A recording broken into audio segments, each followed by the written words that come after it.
নমস্কার বন্ধুরা, রাধে রাধে অরিশার চ্যানেলে তোমাদেরকে সবাইকে স্বাগতম। তো আশা করি বন্ধুরা তোমরা সবাই ভালো আছেন, আমরা ভালো আছি। চলো তোমাদেরকে সাথে নিয়ে ব্লগটা স্টার্ট করি। দেখছো কত রকমের ফুল ফুটেছে, দেখো কতগুলো করি আসছে আর কি সুন্দর করে ফুলগুলো ফুটতেছে, মানে নিচের থেকে থাক থাক থাক থাক করে উপর অব্দি উঠতেছে, এত সুন্দর। বড় হইতে বড় হয়ে যাচ্ছে, মানে যেদিনকে নিয়ে আসে সেদিনকে একটু ছোট ছিল, এখন আস্তে আস্তে সবগুলো ব্যাপারে কিছু বলি। কালু আমাদের বাড়িতে ছিল না, জানি না কোথা থেকে আসে, আমাদের বাড়ি থেকে লতেই যাচ্ছে না। মানে আমাদের বাড়িতে এই যে আমার বর কিন্তু বাচ্চা আছে, তার জন্য বলতেছে অন্য বড় বড় ও হয়তো বাচ্চা কাচ্চাকে ইয়ে করতে পারে, কত তাড়ানি তাড়াচ্ছে তারপরেও যাচ্ছে না। তো আমি বলছি মানে ও মানে নিশ্চয় আমাদের বাড়িতে কোনো একটা উদ্দেশ্য নিয়ে আসছে, হয়তো ওরা থাকবে, যার জন্য ওকে আমি এখন একটু আদর যত্ন করে রাখার ব্যবস্থা করছি। বললাম এক গাদা থালা বাসন নিয়ে। তো সকাল সকাল বললে ভুল হবে, প্রায় 9টা বাজে গেছে। ছেলে আমার প্রাইভেট থেকে চলে আসে, 6টা প্রাইভেট ছিল।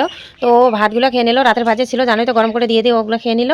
আর এখন আমি আবার ভাত বসে আছি, ভাবলাম খিচুড়ি বানাবো, খিচুড়ি বানাবো, একটা ঘন্ট বানাবো আর গরম গরম বেগুন ভাজি করবো, কিন্তু হলো না। এগুলো করতে গেলে আমার একটু অনেকটা ঝামেলা করতে লাগবে। তো আমার মেয়ে তো জানো এখনো মানে ঘুমায় নেই, তো কাকাদের বাড়িতে গিয়ে আমি এখন কাজে লেগে গেছি। এই আমি ও আস্তে আস্তে তাড়াতাড়ি করে রান্নাঘরটা লেপে নিই, রান্নাঘরটা লেপে আর থাল বাসনগুলো মেজে নিই, নাহলে চলে আসবে। বলতে মেয়ে চলে আসলো, তা আবার পাঠা দিলাম আমার মানে কাকাতো ভাইয়ের কাছে। তখন আমি এই যে থালগুলো আগে মেজে নিই, চলো দেখতে। মেজে এখানে রেখেছি, এগুলো এখন নিয়ে যাই ঘরে, ঘরে নিয়ে গিয়ে সুন্দর করে গুছা গাছে রাখতে লাগবে। ঘরের আজকে অন্ধকার হয়ে গেছে, লাইটটাও জ্বালাইও নি। তো চলো লাইটটা জ্বালাই, তুমি একটু ডালিয়া বানাবো। তো ডালিয়া বানাবো যে একটু বাঁধাকপি, একটু আলু, একটু বেগুন সব কিছু দিয়ে একটু ডালিয়া বানাই, তারপরে আমাদের সবজির আয়োজন করি। সব অল্প অল্প করে দিব। মটরশুঁটি থাকলে ভালো হতো, কিন্তু মটরশুঁটি নেই। তো মেয়েটা কালকে যা কষ্ট পেলো পায়খানার জন্য, রাতে 3টার সময় পায়খানা করছে, আর সন্ধ্যার সময় একটুখানি করছে, 3টার সময় যে করলো, ভোর 3টার সময় পুরো ক্লিয়ারভাবে পায়খানাটা করছে। আবার যে মেয়েটা কষ্ট পাইছে, এরকম কষ্ট আর জীবনে আমি দেখিনি। প্রচুর পরিমাণে কান্না করতেছিল, এত কষ্ট পাইছে কালকে আমার মেয়েটা। তো ওর জন্য তো আজকে ঝোল করে একটু ডালিয়া বানাই, তার মধ্যে একটু বাঁধাকপি কুচি দিব, আলু দিব, একটু বেগুন দিব, সব কিছু দিয়ে একটু একটু করে বানাবো। বিট একটা আছে, বিটটা যে নরম হয়ে গেছে নাকি কে জানে, দেখি। সব একটু একটু করে দিয়ে বানাইলে, প্রতিটা শাকসবজি যদি একটু একটু করে দেওয়া যায়, তাহলে কিন্তু মেয়েটা মানে একটু শরীরের প্রতি একটু ক্যালসিয়ামটা হবে ভালো, শরীরে আর কি ক্যালসিয়ামটা ভালো হবে। কথাগুলো আমার উল্টোপাল্টা হয়ে যাচ্ছে, সকাল সকাল কাজ করতেছি, ঠান্ডায় উল্টোপাল্টা কথা হয়ে যাচ্ছে, তোমরা কিছু মনে করো না। একটু টমেটো দিব, সব একটু একটু করে কুচি কুচি করে দেবো। শাকসবজি একটু বাচ্চাদেরকে খাওয়াতে লাগে, এমনিও ডাক্তারেরা বলে শাকসবজি একটু খাওয়াতে লাগে। যখন বাচ্চা পেটে থাকে, মানে গর্ভবতী মায়েরা যে আছে, ওদেরকে কিন্তু ডাক্তার শাকসবজি খাইতে বলে, যাতে বাচ্চার ক্যালসিয়াম ভালো হয়, পুষ্টিকর যাতে বাচ্চা হয়, ব্রেন বুদ্ধি যাতে ভালো হয় বাচ্চাদের। কিন্তু আমার মেয়ে যখন পেটে ছিল, আমি কিচ্ছু খাইতে পারতাম না, শুধু বমি শুধু বমি, মানে কি বলবো। আমার আবার ছেলেগুলোর দিনে এতটা বমি টমি হতো না, কিন্তু মেয়ের দিনে আমি এবার প্রচুর পরিমাণে কষ্ট পেয়েছি। কিছু খাইতে পারতাম না, সবসময় বমি করতাম, সব সময় মানে বমি, কোনো মানে যা খাইতাম বমি, যা খাইতাম বমি, মানে খাইলেই বমি, এরকম হয়ে গেছে। আমি বুঝতে পেরেছি যে আমার মেয়েই হবে। ভগবানের কাছে মেয়ের জন্য অনেক প্রার্থনা করেছি, যাকে ফাইনালি আমাকে মেয়ে দিয়ে দিয়েছে। একটু টমেটো দিব। চলে আসলো, আসিয়া কোথায় জল আছে কোথায় জগ আছে এগুলো ধরার, দেখছো। আর বাইরে যাবে আর ঘরে আসবে, বাইরে যাবে আর ঘরে আসবে। সিঁড়িটার জন্য না খুব, সিঁড়িটা দিয়ে 2 দিন পড়ে গেছে ও। মা মা বলছো না, দেখি দেখি দেখি দেখি, এদিকে এদিকে তাকাও। না না ওগুলো যা, এই ঠান্ডা জল। এই যে ডালিয়া বলে সবজিগুলো ধুচ্ছি, ডালিয়ার জন্য তৈরি করি। ধুয়ে নিয়ে এগুলো পরিষ্কার করে দিতে লাগবে, তো এখানে সব কিছু দিয়ে তারপরে বানাবো। ভাত হয়ে গেছে, ভাতের মারও গালায় নিয়ে এসেছি, আর এখানে দেখো ডালিয়া উতরানি চলে আসে, আর এখানে এই যে বেগুন ভাজি, এই যে বেগুন ভাজিও হয়ে গেছে। আর একটা যে কি সবজি বানায়, যে ডালিয়া উতরানি চলে আসে। আমার তো প্রেশার কুকার নেই, তাই চায়ের ডাবুতে বসা দিয়েছি। তো চলো ওষুধ খাওয়াইলাম, ওষুধ খাওয়া এখন রেখে দিলাম। ওই যে এই যে ওষুধগুলো এখন এখানে রাখা, একটা দিচ্ছে লিভারের ওষুধ, আর যে মাকড়সার ডিম, মাকড়সার ডিম মানে ছোটো ছোটো হোমিও ওষুধগুলোকে বলি আমি মাকড়সার ডিম। কালকে হোমিও নিয়ে আসি, আর শিশু ডাক্তারকে দেখাইনি কালকে। চিঠি ওইটা মুখে দেয় না, মুখে দেয় না। আমরা এখন খাবার চা, ওই যে মা আসছে এদিকে, প্রিয়তমা আর আমি সবাই চা খাবো। তো আজকে চায়ের আইটেমটা একটু আলাদা, এখানে পকোড়া বানাইছি বাঁধাকপির, আর এখানে মুড়ি আর চিড়া মিক্স করে। তো বন্ধুরা এখানে পকোড়া বানানো শুরু করে দিয়েছি, আর কিছু তো ভাজলাম, ওগুলো তো আমরা দিয়ে খেলাম মুড়ি টুড়ি চাটা দিয়ে। আর এখানে এখন ছেলেরা খাবে এই যে ভাত দিয়ে। তো এই যে এখানে তেল গরম বসা দিচ্ছি, এটার মধ্যে চিড়া ভাজি করছি, তো চিড়াগুলো লেগে আছে। আর এই যে এখানে তো তেলটা আর একটু গরম হোক, তো দিই পকোড়াগুলো ছোটো ছোটো করে দিব পকোড়াগুলো।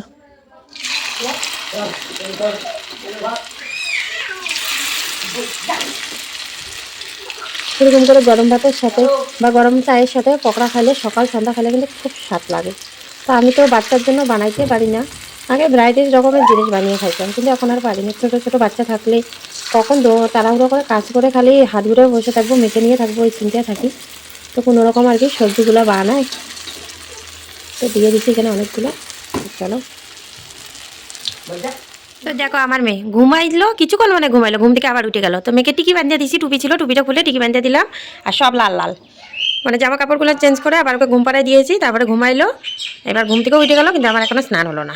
এই দেখো মেয়ে, সোনা সোনা, তুমি কে? তুমি আমার মা। বলতেছি তুমি একটু খেয়াল, আমি একটু কাজ করি, অমনি ও রাগ উঠে গেছে। ওই দেখো পাখার মধ্যে শুয়ে ও রাগ উঠে গেছে। ও মা, এটা কে? মেয়েটার না সে কষ্ট হয়ে গেছে জানো, পাখার মধ্যে নামাই দিয়ে দিয়ে কাজ করি না, কি করবো বলো। কি হচ্ছে মা? মামা, ও মামা তোমার কি হচ্ছে? তুমি রাগ করছো? তুমি রাগ করছো না? রান্না বান্না করে তোমাদের খাওয়া দাওয়া হয়ে গেছে। আর এগুলো হচ্ছে আমার জায়ের বাড়ি থেকে পেঁপের সবজি এনে দিছে, এগুলো এখন এখানে ঢাকে রাখি। আর সকালে শুধু বেগুন ভাজি বানাইছি আর পকোড়া বানাইছি, আর কিছু বানাইনি। আমি এর জন্য শুধু ডালিয়া বানাইছি।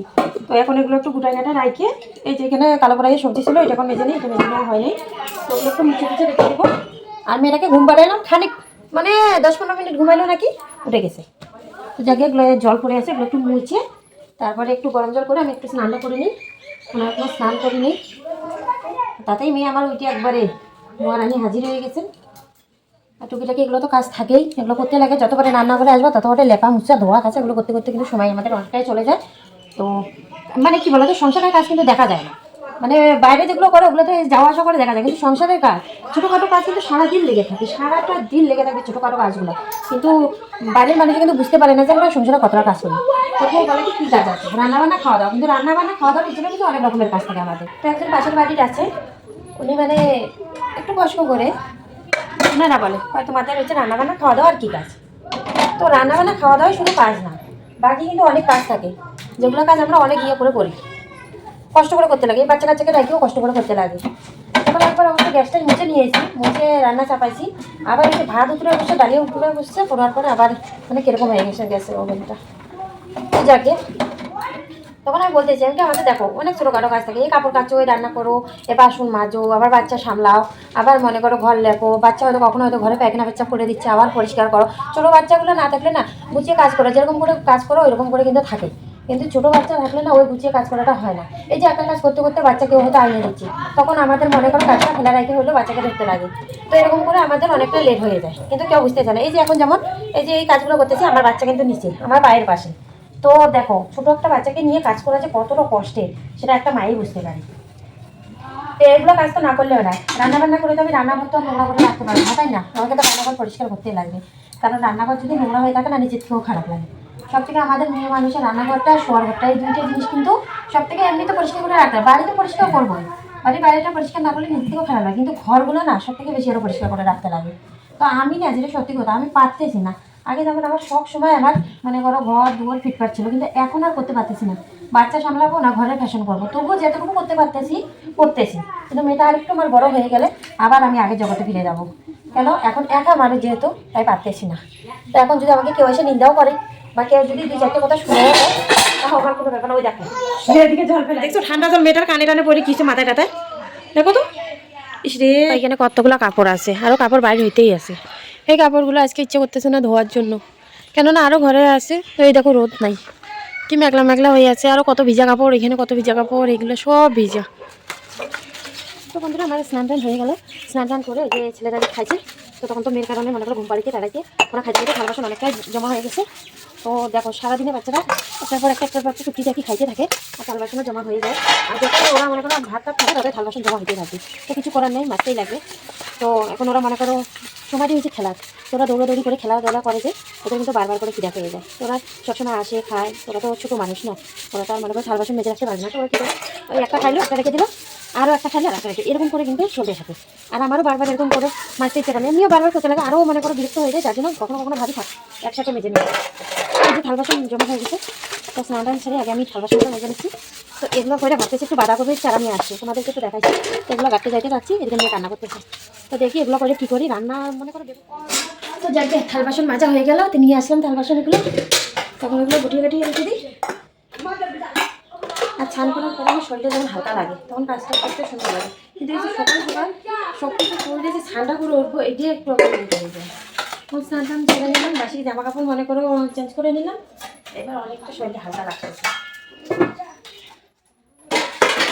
ওটা রাখলাম, এখন ধরো বাটিতে দেখি মেয়েকে খাওয়াবো, মেয়েকে খাওয়ানোর পরে তারপরে তোমার তো এই যে এখানে বাঁধাকপিগুলো নিয়ে যাচ্ছি, দেখি কতটুকু লাগাইতে পারি।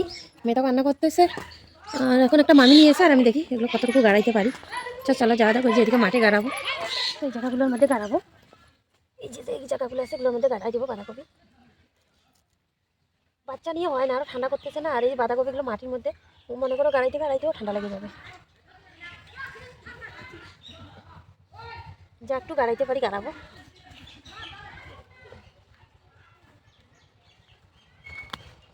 আমাদের মনে করো গৃহস্থের বাড়ির বউরা না সব কাজ করতে লাগে, সব কাজ মনে করো সব কাজে শিখতে লাগে, সব কাজ করতে লাগে। আমার যখন নতুন বিয়ে হয়েছিল বাবার বাড়িতে আমি খেতে করলেও অতটা করতো না, অল্প স্বল্প করতো, মনে করো লিস্টে বা কি আদি বলে আদিতে।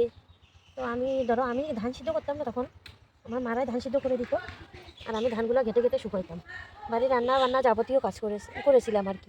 বাবার বাড়িতে অভাব সংসার ছিল, গরিব ছিল, তো পড়ালেখা তো করতেই পারিনি, পড়ালেখা করতে পারিনি যে সেটাও একটা আমার কারণ আছে, বলবো পরে বলবো, আস্তে আস্তে সব কিছু তোমাদের সাথে শেয়ার করবো, কেন পড়ালেখা করতে পারি নাই, কিসের জন্য পারি নাই। আমার মানে যখন আমি মেয়ে ছিলাম, মেয়ের জীবনটা আমার খুব অদ্ভুত জীবন, অদ্ভুতভাবে কেটেছে আমার জীবনটা। এখনকার দিনের মেয়েরা যেরকম করে কত সুন্দর করে জীবন কাটাচ্ছে, কত সুন্দর করে হাসি ফুর্তি করে ঘুরে বেড়াচ্ছে, কিন্তু ওই জীবনটা আমরা তখন পাইনি। তো অবশ্যই তোমাদের সাথে এগুলো শেয়ার করবো, আস্তে আস্তে সব করবো। যখন তোমরা এখন আমার পরিবার হয়ে এসছো, তো তোমাদের সাথে তো আমি সব কিছুই শেয়ার করবো, তাই না? তো বাবার বাড়িতে এমনি অল্প স্বল্প করে করতো, তো ওদের সাথে সাথে আমিও করছি, কিন্তু পরিশ্রম করছি। যখন আমি মেয়ে ছিলাম, মেয়ে থাকতে ওখানে আমি ছোটোবেলা থেকে অনেক পরিশ্রম করছি, অনেক কষ্ট করেছি। আমার জীবনটা যে আছে না, অনেক কষ্টের জীবন।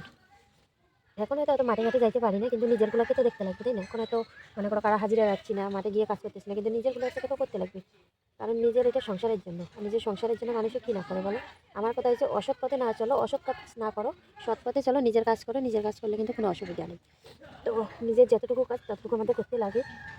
তো চলো, তো বন্ধুরা আমরা আসি আলু খেতে। তো আমার কাকি আমাদের আলু ক্ষেত্রে কয়েকটা শর্ট ভিডিও বানাইলো বাচ্চাদেরকে নিয়ে। তো মেয়েটাকে নিয়ে এখানে আলু খেতে আসলাম। তো এখানে ঠান্ডা হাওয়া করতেছে, তো বেশিক্ষণ থাকবো না, কারণ তো আরও একটুখানি ঠান্ডা লাগলে সর্দি লেগে যায়। তো মেয়েটার খিদে পাইছে, ডালিয়ে নিয়ে খাওয়াচ্ছি, মেয়ে খাবে না, আমার কী যে খাবে কে জানো। তো গায়ের দুধ এখন আনতে লাগবে, আইনি আবার গরম করে খাওয়াইতে লাগবে। তো চলো, আর আমার সিঁদুরগুলো দিছে মিশে এই মেয়েটা। তো যাওয়া যাক এখন বাড়িতে। তো এখানে একটু যাচ্ছি আমাদের কাকিদের বাড়িতে, কাকিরা বাবরি শাক বানাইছে, মানে এখন 3:30 বাজছে, আর দুপুরের খাওয়া খাবো। তো এখানে আগুন জ্বালাইছে, শীতকালে আমাদের এদিকে এরকম করে আগুন তাপায় সবাই। তো একটু বাবরি শাক দেখি পাই নাকি, দরজা তো লাগা দেখতেছি। আসলাম কাকিদের বাড়িতে। কাকি কাকাদের দেখো লাউয়ের জাঙি সেই হয়েছে, সেই খুব সুন্দর হয়েছে। আমার কাকার হাতের জিনিস না সব ভালো, দেখতে পাচ্ছ কি লাউয়ের ডোগা বাড়িয়েছে, আর এই যে দেখো লাউয়ের ফল বেরিয়ে গেছে। তো শুভ সন্ধ্যা বন্ধুরা, সন্ধ্যা হয়ে গেছে, আর এখন আমার মেয়েকে আমি খাওয়াবো দুধ গরম করে। তো মাসি আসলো, একটু মাসির সাথে দেখা করতে যাই। আগুন তাপাচ্ছে সবাই, তো দেখি গাছতলায় কে কী করতেছে। এখানে মেয়ের জন্য দুধ গরম করতে আসলাম, আর সন্ধ্যা হয়ে গেছে, ওকে খাওয়া দাওয়া এখন ঘুম পাড়াই দেবো, কেননা ওকে ঘুম না পাড়াইলে আমি আবার রান্না করতে পারবো না। এখানে দুধটা বসাই দিলাম, গরম হইতে থাক। আর এখানে বাটি নি, বিকালবেলা আরও কিছু থাল বাসন মেজেছি, যেগুলো আর গুটে রাখতে পারিনি, মেয়ে কান্না করতেছিল আর কি। তো এখানে এখন দুধ ঢালবো, একটুখানি গরম হলে দুধটা ঢেলে। আজকে রেসিপি এখানে হলো ধনে পাতা নিয়ে আসছে, এখানে মটরশুঁটি নিয়ে আসছে, এখানে আলু কুটেছি, এখানে পেঁয়াজ, আদা, রসুন, আর এখানে নিয়ে আসছে লাল শাক। তো এই সব কিছু নিয়ে আসে, কিন্তু এখানের মধ্যে সবগুলো রান্না করবো না, শুধু রান্না করবো আজকে মাংস নিয়ে আসে, এখনো খুলি নেই। তো এখানে ভাত হচ্ছে, এই যেখানে ভাত হচ্ছে, তো আজকে রাতের মেনু হয়েছে এগুলাই। তো বন্ধুরা এই ব্যক্তিটাকে চিনতে পারতেছ? কোথা থেকে আসেন আপনি আগুন তাপাইতে? দেখো এখানে আগুন তাপাচ্ছে, এখানে আমাদের বৌদি, এখানে একজন তাপাচ্ছে, এখানে একজন তাপাচ্ছে, দেখো দেখো ধোঁয়ার মধ্যে। তো আজকে ওর চোখের মধ্যে চশমা দেখতেছে, সবাই হয়তো ভাবতেছে হয়তো স্টাইল করার জন্য ও চশমা পড়ছে, কিন্তু না, ওর চোখের একটু প্রবলেম চলতেছে, তাই ওর জন্য চশমা বানায় নিয়ে আসে। তো দেখো একটু তাকাই দিকে, হাই হ্যালো গেলো বল একটু বাই, হাই হ্যালো বাই। তো ঠিক আছে বন্ধুরা, আজকের ব্লগটি এখানেই শেষ করতেছি, দেখা হবে আবার পরবর্তী ব্লগে। ততক্ষণে তোমরা সুস্থ থাকো, ভালো দেখো, নিজেদের খেয়াল রাখো, tata bye bye, good night.